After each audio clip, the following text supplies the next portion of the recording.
Hello, this is Pastor Stephen Anderson from Faithful Word Baptist Church in Tempe, Arizona, and today I want to go over John 15:1 with you from the Greek New Testament. In English, this verse says, "I am the true vine, and my Father is the husbandman." Let's go ahead and read it in Greek. "Ego imi I ambelos I alithini, ke o patirmu o hiergos esti." All right, let's read it again. "Ego imi I ambelos I alithini, ke o patirmu o hiergos esti." Now let's go through this word by word. Ego, we should remember from the lesson on John 14:6, means I. Ego imi, I am. Ego imi I ambelos. That means I am the vine. Okay. Now ambelos is a little bit tricky to pronounce because there's an exception here with this P that I want to teach you about. Usually this letter makes the P sound, but whenever P comes after me, it actually makes a B sound. That's just an exception to the rule. So every time you see a P following a me, you always pronounce it like a B. Therefore, this word is pronounced ambelos. Ambelos. Okay? Now notice it's I ambelos. In Greek, words have gender, masculine, feminine, or neuter. We've already seen this in some of the previous lessons, but masculine words, when they use the word the, it's this word right here, O. In the nominative case, the word for the, if it's masculine, is O. If it's feminine, is E. All right?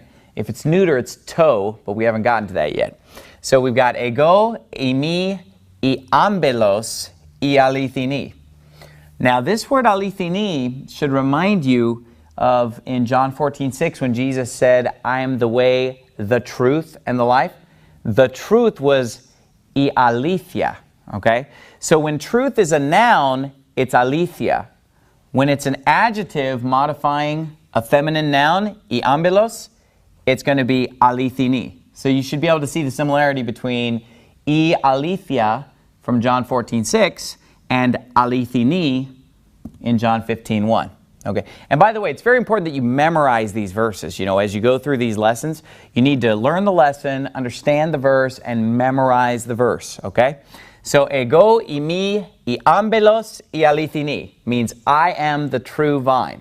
Now, you notice that the word order is different in Greek than it is in English.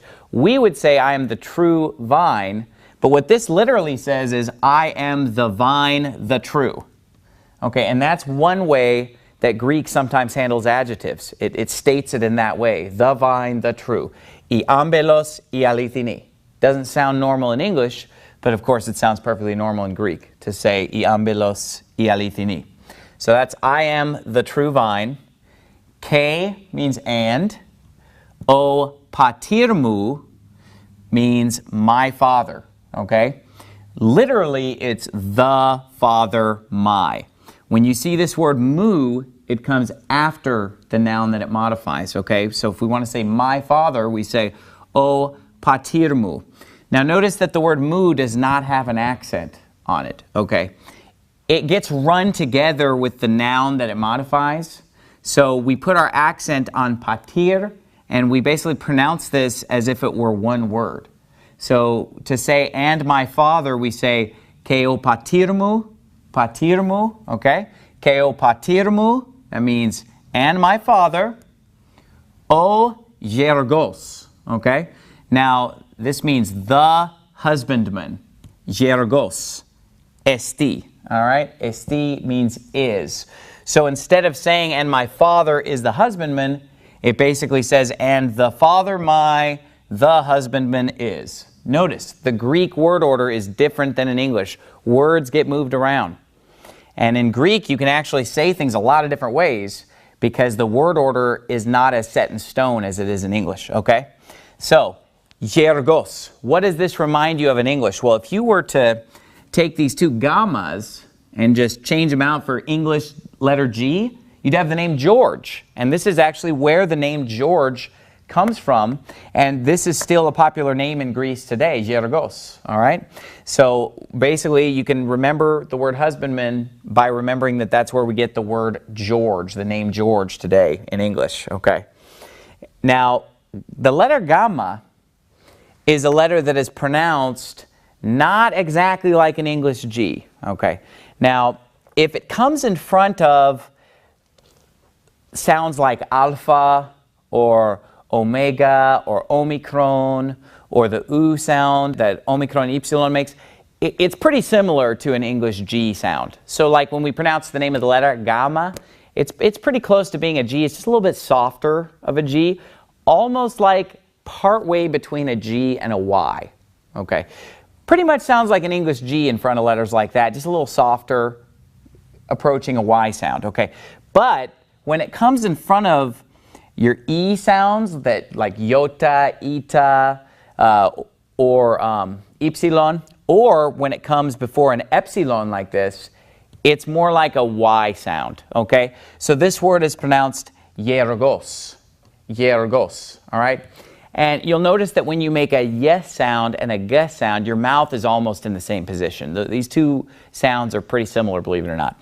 So this word is pronounced o yergos, esti. So again, in Greek, the word mai comes after the noun that it modifies when we use the word mu. O patirmu, o yergos, esti.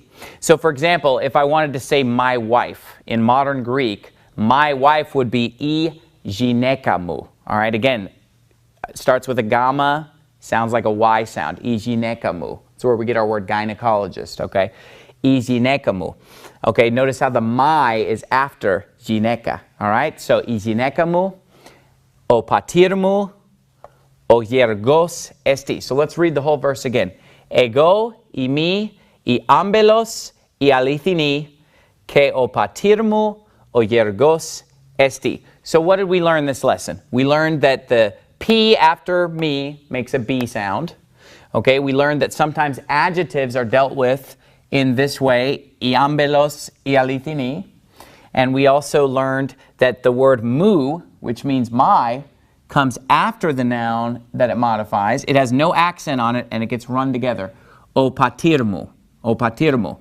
And then we can remember the nouns. Alithini, we already know from ialithia in John 14:6. Yergos reminds us of the word George, yergos, okay?